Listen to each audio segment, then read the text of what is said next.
tous les membres du club se posent depuis qu'il a annoncé la conférence. Mathieu, pourquoi as-tu écrit ce livre? Alors la réponse elle est simple, c'est marqué dans le titre.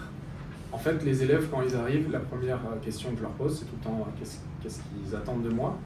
Et en général, c'est j'aimerais bien être plus régulier. Je ne sais pas si vous me confirmez, mais c'est le souhait que quasiment tout le monde a. Ça rigole. J'ai cette réponse-là quasiment tout le temps. Et je me suis dit, il va peut-être falloir que j'écrive un bouquin parce qu'on vient souvent voir les coachs pour la technique. La technique, c'est un des 5 piliers.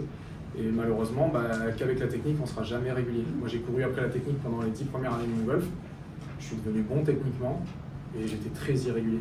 Je pouvais jouer sous le par et le lendemain, jouer plus 15 et pleurer du coup, parce que c'est pas possible.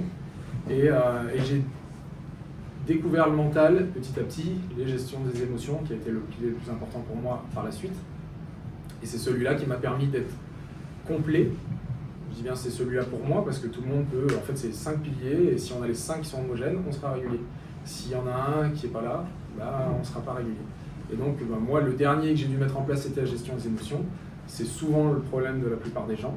Sur un parcours on subit beaucoup d'émotions et donc j'ai essayé de retranscrire ça dans le livre pour vous accompagner, vous donner des exercices. C'est plus un cahier de suivi, hein. Vous avez des appels à l'action, vous devez vraiment travailler, c'est pas juste le lire.